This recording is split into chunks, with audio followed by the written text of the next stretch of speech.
Donc on va faire la présentation à deux voix. Donc moi je m'appelle Serge Chaumette, je suis professeur et chercheur à l'Université de Bordeaux. Je suis directeur scientifique de Préditic, donc qui est une start-up, je vais dire quelques mots ensuite. Je suis cofondateur et Jonathan Woba, qui est CTO et aussi cofondateur de la société. Donc on a créé Préditic en 2014 à l'issue d'un projet européen que je pilotais à l'Université de Bordeaux et projet dans lequel Jonathan était doctorant. On développe des solutions pour des solutions data pour l'industrie. Et vous allez voir à travers nos clients actuels qu'on ne fait pas simplement de la data pour le ferroviaire. Donc on va depuis la collecte jusqu'à l'analyse. Donc de l'analyse classique, je dirais, avec des stats, et puis de l'IA naturellement pour aller vers le prédictif. Donc nos clients principaux, historiquement, c'est la SNCF. On travaille avec eux depuis notre création. Donc on assure la partie numérique de la maintenance, typiquement au niveau de l'isolation des circuits électriques, par exemple.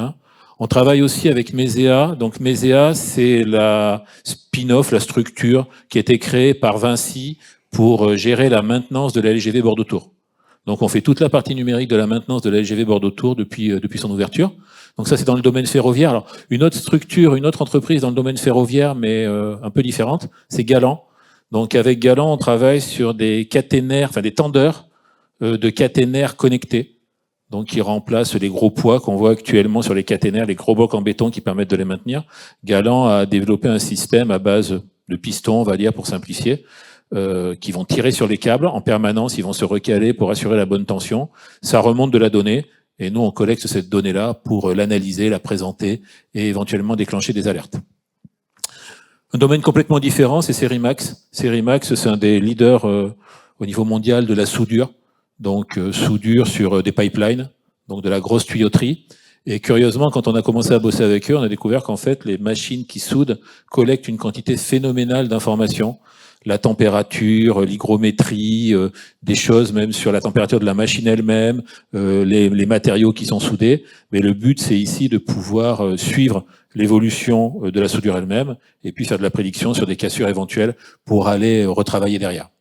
Donc les partenaires, naturellement, historiquement, il y a l'Université de Bordeaux et le LABRI, donc qui est le laboratoire d'informatique de l'université, dans lequel je suis toujours actuellement et dans le cadre duquel Jonathan a fait sa thèse. Et puis on a été soutenu par un certain nombre de structures que vous voyez ici, et en particulier la région Nouvelle-Aquitaine.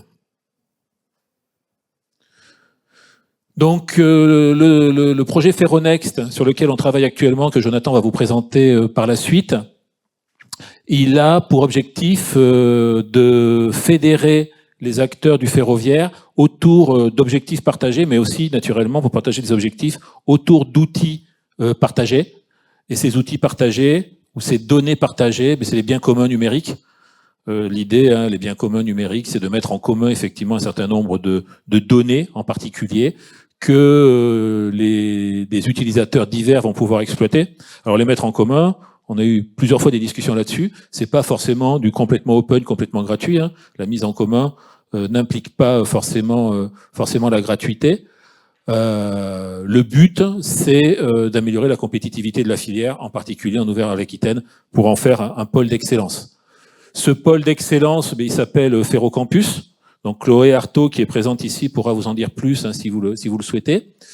Donc c'est quelque chose qui a été mis en place effectivement sous l'impulsion d'Alain Rousset pour faire un pôle d'excellence européen dans le domaine du ferroviaire. Donc il est physiquement localisé à Saintes, avec des capacités matérielles, des accueils d'étudiants, la capacité d'héberger des démonstrateurs et des manifestations tout à fait régulièrement. Là, à nouveau, Chloé pourra vous en dire plus. Et puis, il a un rôle d'impulsion à travers l'initiation d'actions de recherche, de développement et de collaboration. Et nous, on a la chance de travailler avec Ferrocampus sur plusieurs projets maintenant, et en particulier le projet Ferronext que Jonathan va vous présenter. Merci Serge. Donc alors oui, Effectivement, pour répondre aux deux objectifs que Serge a mentionnés tout à l'heure, donc l'approche initiée par Ferrocampus a été de mettre en place ou de proposer la mise en place d'une plateforme pour centraliser ou référencer l'ensemble des données ouvertes ou semi-ouvertes, des données ouvertes, donc des données disponibles en open data en gros, des données semi-ouvertes, donc des données qui seraient soumises à l'approbation du propriétaire pour pouvoir accéder aux données. Donc ça, c'est l'approche que Ferrocampus a voulu initier pour pouvoir répondre à cette problématique de rassembler les acteurs du ferroviaire autour d'objectifs partagés, d'objectifs communs, et de proposer des biens numériques, des biens communs numériques. Ces biens communs numériques étant ces données qui sont centralisées au sein de la plateforme Ferronext. Donc, quelques caractéristiques, en gros, voilà, au niveau concernant cette plateforme. Donc, l'idée, c'est que l'on puisse intégrer des données au sein de cette plateforme. Donc, récupérer des données de l'extérieur, d'un SI externe, d'une source de données quelconque et pouvoir l'intégrer, visualiser ces données et en retour les mettre à disposition pour que les gens puissent venir récupérer ces données. Une autre grosse caractéristique de cette plateforme, c'est qu'elle puisse proposer quelques premiers traitements et analyses sur les données. Donc, je précise tout de suite, Ferronext n'est pas une plateforme en soi d'analyse de données, mais elle propose quelques premiers éléments d'analyse pour que les gens puissent voir la pertinence des données, voir les croisements qui sont possibles entre les données ou tout simplement pouvoir évaluer la qualité des données. Et bien évidemment, il y a toute la partie gestion des accès pour pouvoir autoriser ou pas quelqu'un à récupérer telle ou telle donnée en fonction des restrictions que les propriétaires souhaiteraient mettre en place. Donc voilà les caractéristiques principales de la plateforme Ferronext lorsqu'on regarde au niveau. Donc, pour pouvoir mettre en place tous ces éléments, donc nous avons choisi une méthodologie pour pouvoir travailler sur la mise en place de cette méthodologie. Et bien évidemment, on a commencé par l'identification du besoin ou des besoins. Cette identification des besoins, elle est passée, ou en tout cas elle s'est appuyée fortement sur notre expertise, ou plutôt sur le retour d'expérience que l'on avait des acteurs du ferroviaire avec lesquels on travaille. Serge vous l'avez dit tout à l'heure, on travaille avec SNCF Réseau, Mesea, SNCF Voyageurs, donc tous des acteurs du ferroviaire qui nous ont permis en fait de comprendre un peu plus le besoin du métier concernant le ferroviaire, le besoin du métier concernant le type de données qu'il y a à stocker, concernant le type de visualisation ou d'analyse ou de pré-analyse que l'on peut faire sur les données. Et donc, à travers un ensemble d'échanges avec les acteurs du métier, on a pu sélectionner les différents formats de données, les types de visualisation qu'il fallait mettre en œuvre. En plus de cela, ou avec cela, on s'est bien évidemment appuyé sur les spécifications que Ferrocampus a faites, puisque Ferrocampus étant un acteur clé dans le domaine du ferroviaire en Nouvelle-Aquitaine, évidemment, son expertise dans le ferroviaire est claire, et donc il pouvait développer ou en tout cas proposer des spécifications qui reprenaient une partie des besoins du métier. Donc là, en termes de méthodologie, on a d'abord évidemment commencé par l'identification des besoins. Ensuite, on a mis en place un modèle de données qui nous permettait de représenter les différentes entités que l'on allait manipuler au sein de la plateforme. Donc l'idée, c'est de se dire quelles sont les entités principales que l'on a au sein de la plateforme et comment est-ce qu'on peut les représenter. Donc là, on a utilisé un modèle que l'on a mis en place en interne, que je résume rapidement, hein, qui se base sur des notions d'objets du type une source de données. Qu'est-ce que c'est? C'est un objet qui remonte de la donnée selon un protocole en particulier et puis selon un format en particulier. Et puis cette notion d'application qui est l'exploitation des données produites par une source de données. Il y a aussi toute cette notion de lien que l'on peut avoir entre une source de données et une application, parce qu'évidemment, une source de données peut donner lieu à une ou plusieurs applications, une application étant associée à une ou plusieurs sources de données, puis les sources de données peuvent être liées entre elles. Donc l'idée, voilà, c'était de mettre en place un modèle de données qui nous permettait de représenter les entités pour pouvoir les stocker plus facilement. Donc là, je fais un petit focus sur la partie source de données pour préciser un peu ce que c'est qu'une source de données. Donc, comme je l'ai dit tout à l'heure, c'est ce qui produit de la donnée. Donc, en gros, c'est toute entité, ainsi un opérateur, une application métier, etc., un capteur, qui produit des données selon un standard définie. Donc voilà, ça nous permet de représenter ce que c'est qu'une source de données. Et pour vous donner un exemple concret, voilà, un exemple que Ferrocampus a mis en place. Il y a un train laboratoire qui circule autour de l'étoile de Limoges, donc une section voilà, du chemin de fer autour de Limoges, qui embarque des capteurs, caméras, lidar, et donc qui collecte des informations pour pouvoir modéliser de façon numérique l'environnement aux abords des voies. Et donc, on considère que ce train laboratoire est une source de données, puisque une partie de des données qu'il génère est remontée sur la plateforme Ferronext. Donc, une application, comme j'ai dit tout à l'heure, c'est une exploitation des sources de données pour réaliser des analyses plus ou moins avancées, donc un calcul d'indicateurs, un entraînement de modèles. Et donc, pour poursuivre l'exemple que j'ai pris tout à l'heure sur le train laboratoire, on peut se dire que les données qui sont générées par le train laboratoire peuvent être utilisées pour mettre en place un module de détection de la végétation autour des abords de voies. Donc voilà, ça nous permet de comprendre un peu plus ce que c'est qu'une source de données, une application. L'objectif de la présentation, c'est aussi de vous encourager à venir jouer avec la plateforme quand elle sera largement déployée, à la fois en intégrant vos données, mais aussi, pourquoi pas, pour venir tester des applications. Je dirais à la limite que si vous n'êtes pas non plus dans le domaine ferroviaire, rien vous empêche, sous réserve de la mise en place de ce qu'il faut, rien vous empêche de venir jouer avec des données ferroviaires pour tester vos modèles d'IA.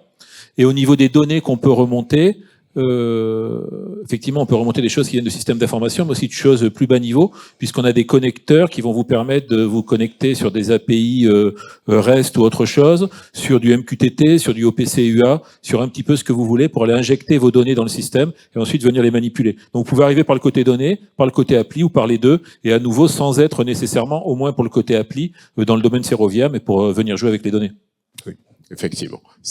L'idée, c'est de se dire que en fonction des besoins du métier, donc là on cible vraiment les métiers dans le domaine ferroviaire, donc tous ces protocoles que Serge a mentionnés, le type de données que Serge a mentionné, c'est le type de données qui sont exploitées dans le domaine ferroviaire. Donc effectivement, vous pouvez exploiter les données de la plateforme Ferronext de ces différentes façons. Alors en termes de méthodologie, je vais pas rester longtemps là-dessus. Si jamais vous avez des questions, j'essaierai d'y répondre. Donc sur la partie architecture technique, l'idée évidemment c'était de minimiser les coûts d'usage des serveurs sur lesquels on allait déployer la solution. En raison du type de visibilité, de disponibilité que l'on devait avoir pour la plateforme, donc on s'est tourné vers des services cloud, comme vous pouvez l'imaginer. L'idée, c'était d'utiliser du mode serverless, comme ça on consomme uniquement le temps de calcul qui est nécessaire pour réaliser telle ou telle opération. Ça nous permet de, entre guillemets, simplifier la gestion de la sécurité et de bien gérer la montée en charge et tout ce qui est robustesse. Sur le stockage, donc là c'est mentionné stockage différencié des données, c'est tout simplement pour se dire qu'on stocke pas les données en fonction de leur format de la même façon. Des fichiers à plat, on les stocke pas comme une série une suite de séries temporelles. Donc là aussi, l'idée c'était de réfléchir à un stockage suffisamment adapté et différencié en fonction des besoins. Alors, pour vous présenter ou vous résumer en quelques mots les fonctionnalités principales de la plateforme Ferronext. Donc le premier point sur lequel j'aimerais insister, c'est la partie source et application. Donc comment se présente la plateforme Ferronext? C'est une plateforme, quand vous vous connectez, vous avez un catalogue de sources de données et d'applications disponibles. Et donc vous voyez ce catalogue de sources de données et en fonction des restrictions d'accès qui sont mises sur ces sources ou ces applications, vous pouvez accéder à la visualisation ou au téléchargement des données associées. Donc, la première partie, c'est un catalogue de sources de données. En fonction des droits que vous avez, vous pouvez créer des sources de données. Donc, je peux créer une source de données en disant que c'est un capteur qui remonte des données en MQTT. Je configure, je paramètre et de façon régulière, ça va alimenter la plateforme en données à partir du capteur.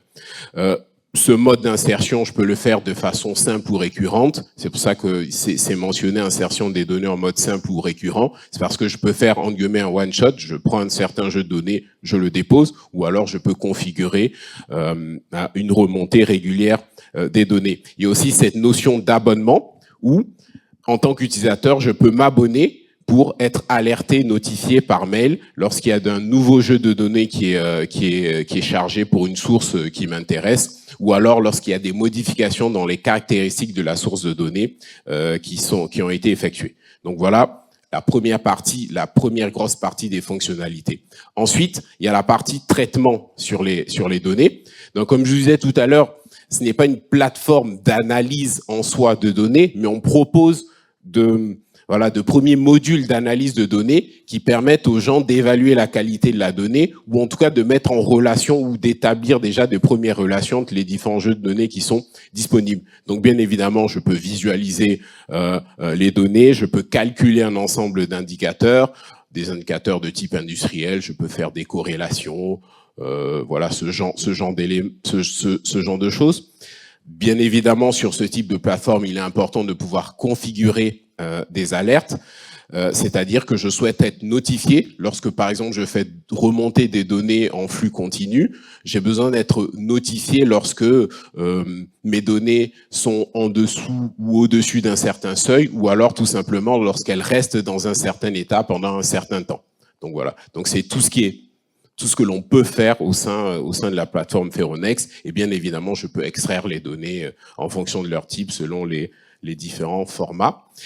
Et enfin, une autre grosse partie de fonctionnalité concerne la partie gestion des accès. J'ai oublié de mentionner sur la partie traitement des données le fait que on offre la possibilité de fusionner aussi des jeux de données. Je peux avoir un jeu de données, je schématise, hein, qui me fait remonter de la température et de l'humidité. J'ai un autre jeu de données qui me fait remonter de l'hygrométrie, par exemple, et je souhaite fusionner ces deux jeux de données pour en faire un nouveau jeu de données. Ben, j'ai la capacité de le faire sur la plateforme Ferronex. Et on considère ça comme étant une exploitation des sources de données. Et donc, la partie gestion des accès, bien sûr, une habilitation des utilisateurs en fonction des droits que l'on souhaite leur accorder. Ils sont administrateurs ou pas, ils peuvent créer des sources de données ou pas, ce sont des lecteurs ou des éditeurs de sources de données. Chaque utilisateur voit une liste personnalisée des sources de données auxquelles il a accès. Donc il y a le catalogue des sources de données disponibles, mais sur les sources de données que je peux manipuler, c'est une liste personnalisée en fonction des droits que j'ai acquis qui me permettent d'accéder à telle ou telle source de données. Il y a aussi la partie gestion des demandes d'accès en fonction du profil que j'ai. Si je suis par exemple un administrateur au sein d'une structure, je peux recevoir des requêtes d'autres utilisateurs me demandant l'accès à telle ou telle source de données et je réponds en disant très bien, je vous accorde l'accès à telle ou telle source de données, ou alors je refuse l'accès si je pense que ce n'est pas pertinent. Donc toute cette partie gestion des accès est modélisée ou mise en place en fonction d'une gouvernance qui a été voulue par Ferrocampus. Donc voilà en gros les trois gros blocs que l'on a en termes de fonctionnalité au sein de la plateforme Ferronex. La partie source et application qui permet de manipuler les objets principaux de la plateforme. La partie traitement de données, donc qui permet de générer des résultats en fonction des données que l'on manipule, et toute la partie gestion des accès.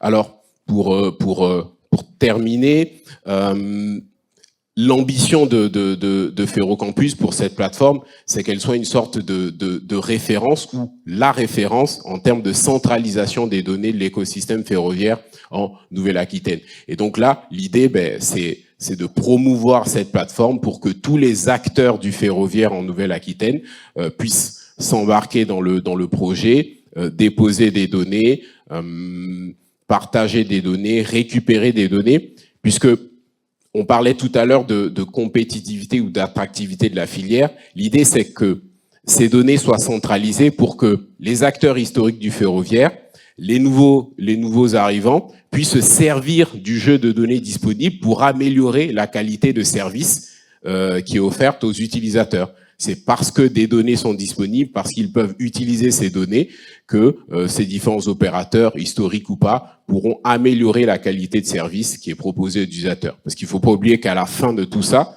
de cette centralisation des données, c'est d'améliorer la qualité de service des différents utilisateurs ou usagers du du ferroviaire en Nouvelle-Aquitaine. Il y a aussi cette notion de réflexion sur un système de crédit. L'idée, c'est que chaque utilisateur pourra avoir un crédit qui lui permet d'exploiter ou pas les sources de données au sein de la plateforme. Et donc, c'est un sujet complexe, donc la réflexion est en cours. Comment avoir un système de crédit suffisamment flexible pour encourager les gens à déposer ou à proposer des jeux de données et encourager les gens à exploiter ces jeux de données, donc il fera augmenter le crédit qui permettrait d'accéder à d'autres fonctionnalités. Donc là, c'est une des ambitions, voilà, pouvoir mettre en place cette notion de crédit. Évidemment, l'implémentation d'autres modules de traitement de données pour aller plus loin, pour avoir une sorte d'espace de test de différents scripts qui pourraient tourner sur les différents jeux de données. Et enfin, l'intégration de la plateforme au sein de DataSpace pour que la plateforme Ferronext serve à la fois d'intermédiaire entre des acteurs qui souhaitent proposer des sources de données sans les déposer sur Ferronext, ou tout simplement être une sorte de point d'entrée sur des dataspaces plus larges, sectoriels, auxquels les gens accéderaient pour découvrir les sources de données qu'ils pourraient exploiter en fonction de l'industrie dans laquelle ils travaillent. Donc voilà en gros les prochaines étapes. Donc là, la plateforme Ferronext est en phase de recettes avancées. Elle est déployée. Il y a de premiers utilisateurs qui l'exploitent. Les fonctionnalités dont je vous parle seront développées au fil de l'eau durant l'année, mais elles commencent déjà à être utilisables. Donc si c'est un sujet qui vous intéresse, si vous êtes professionnel du ferroviaire ou alors vous êtes chercheur, enseignant-chercheur, vous êtes étudiant et vous souhaitez exploiter des jeux de données du ferroviaire pour en faire quelque chose, n'hésitez pas à contacter Ferrocampus. Je pense que voilà, ils pourront réfléchir à comment vous donner l'accès à cette plateforme. Donc voilà en gros ce que l'on souhaitait. Oui, pour compléter, c'est pas un cloud, hein, c'est beaucoup plus qu'un cloud. C'est-à-dire qu'effectivement, vous allez pouvoir poser vos données. On a vu qu'il y a des données qui dorment à différents endroits. Donc c'est un peu dommage qu'elles dorment sur des disques durs, on ne sait pas trop où, dans des clouds, on ne sait pas trop où. Donc il y a aussi la notion de cloud souverain qu'on n'a pas évoqué, mais effectivement c'est un point important. Donc l'idée c'est que ces données qui dorment, on va les centraliser quelque part, de sorte à ce qu'on puisse les utiliser. Quelqu'un qui dépose des données va pouvoir aussi commencer à les évaluer avec un certain nombre d'applications de base, mais ce catalogue d'applications de base orienté métier ne demande qu'à grossir en fonction des besoins qu'il y aura pour les utilisateurs. Donc les gens peuvent aussi venir tester des applications sans eux-mêmes amener de données. Et nous, on l'a constaté à travers... on a un projet en cours avec Hitachi Rail, donc qui est une partie de Thales Rail qui a été vendue à Hitachi, et puis Geosat. Tout ça aussi dans le cadre à nouveau Ferrocampus. Et un des objectifs, parce qu'on l'éprouve dans ce projet-là, mais c'est normal, les discussions sur le partage des données, comment les applications vont utiliser les données, où vont les résultats, etc. L'objectif, c'est aussi d'avoir une plateforme avec un cadre contractuel qui est toujours en cours de réflexion, hein, mais qui va permettre aux gens de collaborer très vite en ayant réglé un certain nombre de problèmes sur la propriété, le mode des partages des données, qui y accède, etc. Donc pouvoir démarrer très vite, alors qu'on sait que c'est des projets, dès qu'on commence à partager des données qui sont extrêmement longs, extrêmement complexes. Ça permet aussi d'avoir un point de centralisation. Même si les gens ont les données chez eux, on va pouvoir les centraliser au niveau de la plateforme, et les développeurs d'applications, ça va leur simplifier, on va leur simplifier grandement la vie à travers les API de la plateforme. Parfait. On a quelques minutes, oui, on pourra prendre des questions. Puisqu'il n'y en a pas, moi j'en ai une ou deux, mais qui souhaite ouais.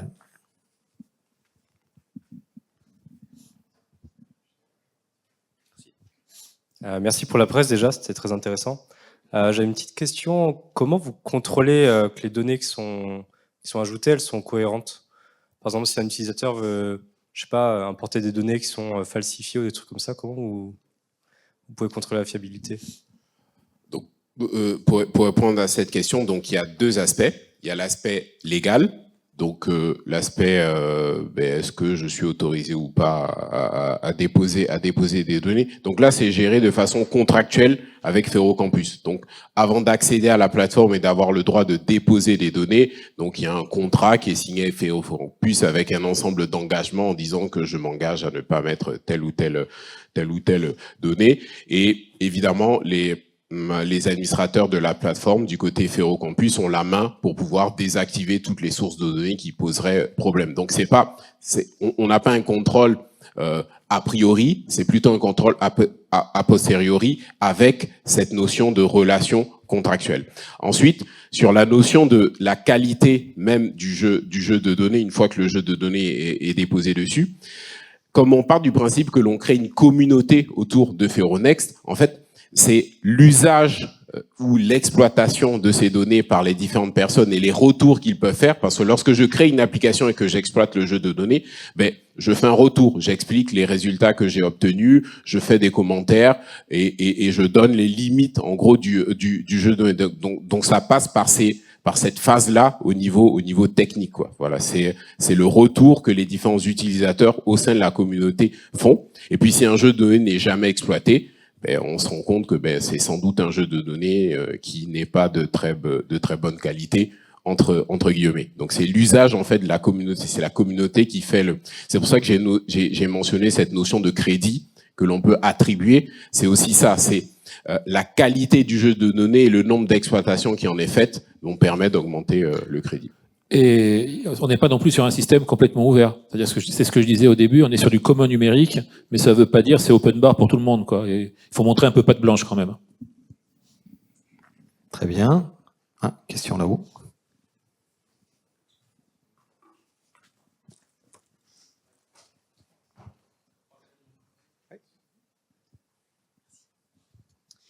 Bonjour, moi je me posais la question concernant le catalogue de sources de données et d'applications, des expositions que vous avez pu penser, peut-être des données du catalogue dans des formats d'exposition un peu classiques. Je peux penser au CSW, au D4, vous avez parlé d'API REST. Est-ce que les données du catalogue, ou au moins l'information, les métadonnées sont récupérables par ailleurs? Donc, merci pour la question.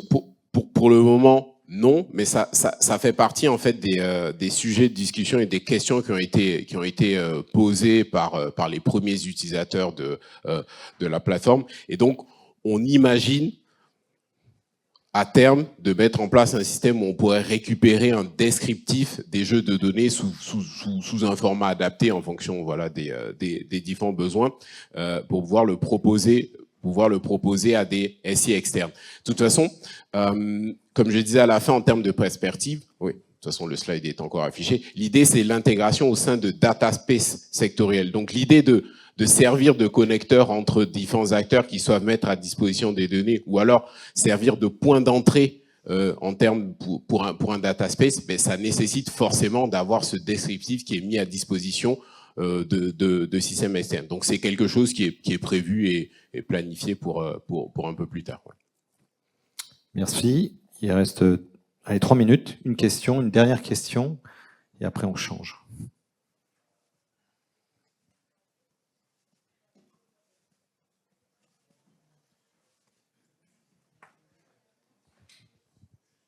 Et sur l'aspect gouvernance des données, comment vous mettez ça en place? On botte en touche, on laisse répondre Chloé.